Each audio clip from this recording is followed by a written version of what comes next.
한밤중의 도심, 적막한 가로등 불빛 아래 나는 택시 한 대에 몸을 실었다. 지하철이 끊긴 시각 길거리는 조용했고 은색 택시는 마치 기다렸다는 듯 내 앞에 멈춰섰다. 처음에는 별다른 의심 없이 뒷좌석에 앉았지만 어느 순간부터 나는 묘한 위화감을 느끼기 시작했다. 운전사는 지나치게 말이 많았고 그가 뱉는 말 속에는 알 수 없는 단어들이 섞여 있었다. 그리고 창밖 풍경이 반복되기 시작했을 때 나는 비로소 깨달았다. 이 택시는 단순히 길을 잘못 든 것이 아니라 아예 현실에서 벗어난 궤도를 따라 움직이고 있다는 사실을. 그리고 이 운전사는 살아있는 사람이 아닐지도 모른다는 직감이 들기까지 그리 오랜 시간이 걸리진 않았다. 지금부터 본격적으로 시작합니다. 좋아요와 구독을 눌러주시면 더 큰 힘이 됩니다. 그날은 유난히 피곤한 하루였다. 회사 야근에 이어 고객 미팅까지 이어진 끝에 밤 12시를 넘겨서야 퇴근길에 나설 수 있었다. 지하철은 이미 끊겼고 택시 호출 앱도 먹통이었다. 피곤함에 짜증이 올라올 즈음 마치 기다리고 있었다는 듯 한 대의 은색 택시가 내 앞에 조용히 멈춰섰다. 타세요. 창문이 내려가며 중년 남성의 목소리가 들렸다. 잠깐 망설였지만 주변엔 다른 선택지도 없었다. 나는 무심코 뒷좌석 문을 열고 올라탔다. 삼성동 쪽으로 좀 가주세요. 알겠습니다. 오늘 하루도 고생 많으셨겠어요. 운전사는 나름 정중했고 말투는 지나치게 친절했다. 하지만 바로 그 친절함이 이상하게 느껴졌다. 나는 피곤함을 핑계 삼아 눈을 감았고 차는 조용히 출발했다. 얼마쯤 지났을까? 운전사의 목소리가 다시 들려왔다. 요즘 밤길 좀 조심하셔야 해요. 가끔 이상한 사람도 타더라고요. 나는 애써 대꾸하지 않았다. 그런데도 그는 계속 말을 이었다. 몇 년 전 이 근처에서 큰 사고가 있었어요. 택시 한 대가 도로 한복판에서 멈췄는데 그 안에는 아무도 없었대요. 좀 이상하죠? 나는 눈을 떴다. 그의 시선은 도로를 향하고 있었지만 말끝엔 묘한 뉘앙스가 담겨 있었다. 왠지 그 이야기가 지금 내가 타고 있는 이 택시랑 뭔가 관련이 있는 것 같았다. 나는 창밖을 바라봤다. 간판이 어둡게 꺼진 편의점, 쓰레기 봉투가 쌓인 골목길, 그리고 전봇대 옆 작은 포장마차.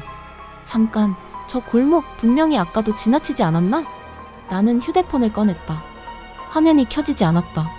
다시 눌러봤지만 배터리가 70% 남은 상태에서 완전히 멈춰 있었다. 저기요, 혹시 길 잘못 드신 것 같아요. 방금 저 골목 아까도 돌지 않았어요?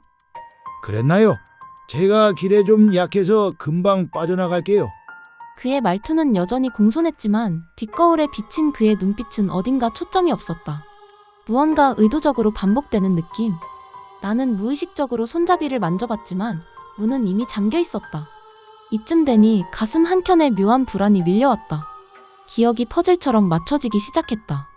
이 도로, 이 골목, 이 간판, 지금 이 택시는 같은 구간을 반복해서 돌고 있다.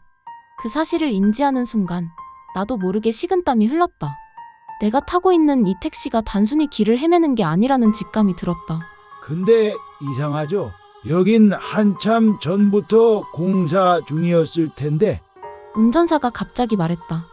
그 말에 나는 다시 창밖을 바라봤다. 그 골목 끝, 확실히 공사 중으로 막혀 있어야 할 길이 아무렇지도 않게 열려 있었다. 지금 무슨 말씀이시죠?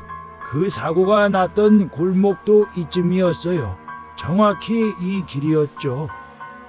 그 순간 차의 속도가 점점 느려졌다. 나는 의자에 몸을 밀착한 채 물었다. 사고, 누구, 죽었어요? 그날도 이렇게 한 손님이 타셨죠. 그리고 내리지를 못했어요. 운전사의 목소리는 점점 낮아졌고 그의 말 속에는 그 사고에 대해서 무언가 알고 있다는 듯이 계속 얘기를 이어갔다. 그래서 지금도 가끔씩 그 손님을 태우러 가는 길이 반복되나 봅니다. 차가 멈췄다.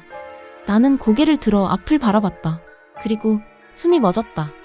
아까 지나쳤던 편의점 간판, 똑같은 위치에 놓인 쓰레기 봉투, 포장마차 자리까지 모두 정확히 처음 내가 택시에 올랐던 그 자리였다. 내릴까요? 운전사가 조용히 물었다. 하지만 문은 여전히 잠겨 있었고 나는 지금 어디에 있는지조차 알 수 없었다. 내릴까요? 운전사는 천천히 고개를 돌렸다. 백미러를 통해 마주친 그의 눈은 분명히 눈이 아니었다. 피부는 지나치게 창백했고 흰자와 검은 자 경계가 사라진 듯 흐려져 있었다. 그 순간 나는 이 택시 안에서 나만이 유일하게 살아있는 존재일지도 모른다는 생각에 사로잡혔다. 잠깐만요. 문이 안 열리는데요? 나는 문손잡이를 여러 번 당겨봤지만 꿈쩍도 하지 않았다. 운전사는 묘하게 웃으며 중얼거렸다. 그날도 그렇게 안 열렸죠. 나는 재빨리 반대편 문으로 몸을 옮겨봤지만 결과는 같았다. 차 안 공기는 점점 무거워졌고 숨조차 쉬기 힘들 정도로 축축하게 내려앉았다. 차창은 서서히 뿌옇게 변했고 바깥 풍경도 어느 순간부터 이상하게 흐릿했다. 혹시 여기가 어디인지 아세요? 어디긴요? 돌아가는 길이죠. 계속 돌아가는 길이요. 운전사의 말은 의미심장했다. 그리고 그때 나는 차 내부에 이상한 점 하나를 발견했다. 운전석 바로 뒤 좌석 커버 안쪽에 무언가 글자가 새겨져 있었다. 2008년 11월 14일 사고 지점 1명 사망. 등골이 오싹해졌다. 나는 조심스레 물었다. 혹시 이 차 사고 난 거예요? 운전사는 대답하지 않았다. 그저 정면만 응시하며 말했다. 가끔은 손님이 살아 있을 때도 있어요. 그럴 땐 그냥 내려보내죠. 인연이 다한 건 아니니까. 지금 저는 살아있잖아요. 그렇죠? 모르죠. 살아있다는 게 뭘까요? 그 말은 내 머릿속을 강하게 때렸다. 나는 손목을 꽉 움켜쥐었다. 맥박은 뛰고 있었고 땀도 났다. 하지만 차 안의 거울에 비친 내 얼굴은 왠지 낯설게 보였다. 순간 창밖으로 스친 한 장면의 시선이 멈췄다. 전봇대 앞에 누군가 서 있었다. 긴 머리카락, 고개를 푹 숙인 채 차가 지나갈 때마다 그 사람은 고개를 들지 않고 서 있었다. 그런데 이상한 건 몇 분 후에도 다시 그 사람은 그 자리에 서 있었다. 그리고 또 몇 분 뒤, 또 그 자리. 저 사람 계속 거기 서 있는 것 같은데요? 운전사는 웃지도 않고 대답했다. 아, 저분요. 그분 그날 저랑 같이 있던 분이에요. 같이 있었던. 사고 나던 날 저 손님이었어요. 계속 거기 서 있어요. 언젠가 다시 탈까봐 그날 내리지 못한 사람들 중 하나였죠. 그럼 저 사람도 지금?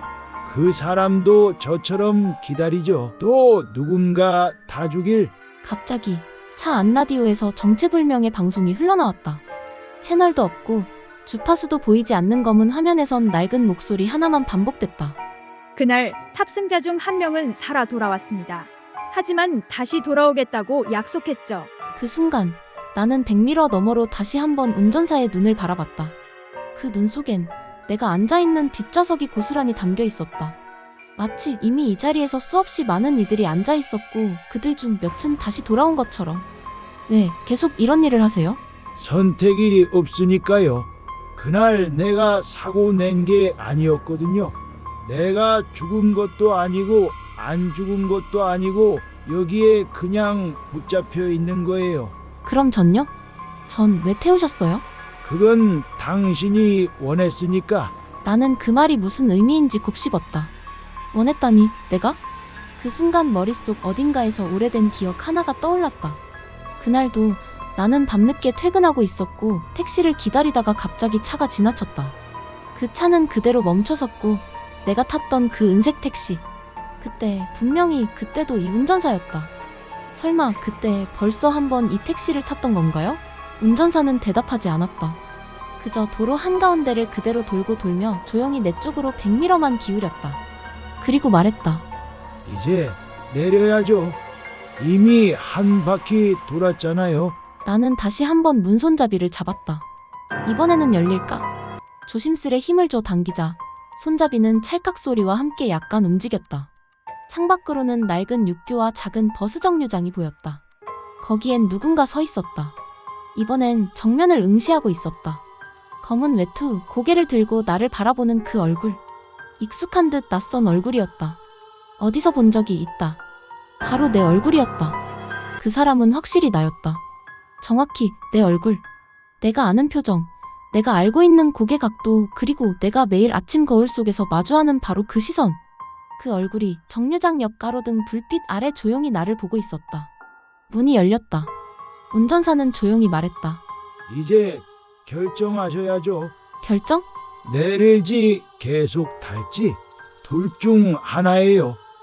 나는 도망치듯 택시 문을 열고 차 밖으로 뛰쳐나왔다. 주변은 너무 조용했고 정류장 옆 나무들 사이로 느껴지는 어둠이 마치 산속 안개처럼 점점 나를 조여오는 느낌이었다. 다시 돌아봤다. 그 은색 택시는 이미 사라져 있었다. 엔진 소리도 타이어 소리도 없이 말 그대로 사라진 듯한 흔적. 그리고 그 자리에 정류장에 서 있었던 내 얼굴을 한 사람도 보이지 않았다. 나는 혼자였다. 정말 나 혼자인 걸까? 불 꺼진 골목을 지나 겨우 메인거리로 나왔다. 하지만 이상했다. 편의점 간판도 가로등 불빛도 분명 내가 알고 있는 동네인데 전부 조금씩 달랐다. 익숙한 것들이 미묘하게 낯설고 낯선 것들이 이상할 정도로 편안하게 느껴졌다. 어디선가 들려오는 자동차 경적 소리. 내 손에 쥐어진 영수증 한 장. 2008년 11월 14일. 심야요금 9,200원. 밑에는 흐릿하게 번진 잉크로 한 문장이 더 적혀 있었다. 언제든 다시 돌아오셔도 됩니다. 이건 누가 쓴 걸까? 나는 영수증을 구기려다가 멈췄다. 손이 이상하게 떨리고 있었고 차가운 공기 속에서도 손끝이 차갑지 않았다. 내 몸이 점점 현실감에서 멀어지는 기분. 내가 있는 이 공간이 정말 현실인지 아니면 아직도 그 택시 안에 있는 건 아닌지. 길가에 멈춰선 다른 택시 한 대. 이번엔 흰색. 운전사는 창밖으로 고개를 빼고 물었다. 손님, 타실래요? 나는 고개를 저었다. 하지만 그 택시는 떠나지 않았다. 지금 타셔야 해요. 안 그러면 또 오랫동안 헤매게 됩니다. 그 말투 어디서 들었더라? 나는 다리에 힘이 풀려 그 자리에 주저앉았다. 그 순간 길 맞은편에서 나를 똑같이 바라보고 있는 또 다른 나를 보았다. 이건 환각도 아니고 착각도 아니었다. 그건 분명히 내가 이 택시를 타기 전에 존재하던 나, 그리고 택시를 탄 이후의 나, 그 경계에 서 있던 또 다른 나였다. 그 나는 천천히 고개를 저으며 입을 움직였다. 소리는 들리지 않았지만 분명히 말했다. 아직 끝나지 않았어. 나는 머리를 감싸쥐고 바닥에 웅크렸다. 뒤에서는 이상한 신호음이 울렸고 눈앞은 파랗게 번져갔다. 그리고 다시 눈을 떴을 땐 낡은 택시 뒷좌석이었다. 운전사는 정면만 바라보고 있었다. 돌아오셨군요. 나 방금 내리지 않았어요? 그렇게 느끼셨나 보네요. 그런 경우 많아요. 내렸다고 생각했는데 계속 여기 계시는 분들이죠. 나는 눈을 감았다. 그게 꿈인지 현실인지 아니면 꿈과 현실 사이 어딘가에 떠 있는 건지 알 수 없었다. 그럼 이제 어떻게 해야 해요? 운전사는 조용히 백미러를 통해 말했다. 다시 시작하는 수밖에요. 당신이 완전히 내려놓을 수 있을 때까지. 그 말은 단순한 문장이 아니었다. 그건 선언이었다. 이 택시는 기억, 후회, 공포, 망각 그리고 죄책감을 실은 궤도였다. 돌고 돌며 다시 돌아오게 만드는 회로. 그리고 나는 그 안에 갇힌 또 하나의 존재가 된 것이었다. 누구나 밤늦게 귀가하는 길에 택시를 탈 수 있다. 누구나 그중 하나쯤은 조금 이상한 택시를 만날 수도 있다. 하지만 당신이 타고 있던 그 택시가 과거로, 죽음으로, 잊혀진 기억으로 향하는 궤도라면 당신은 과연 그 택시에서 무사히 내릴 수 있을까?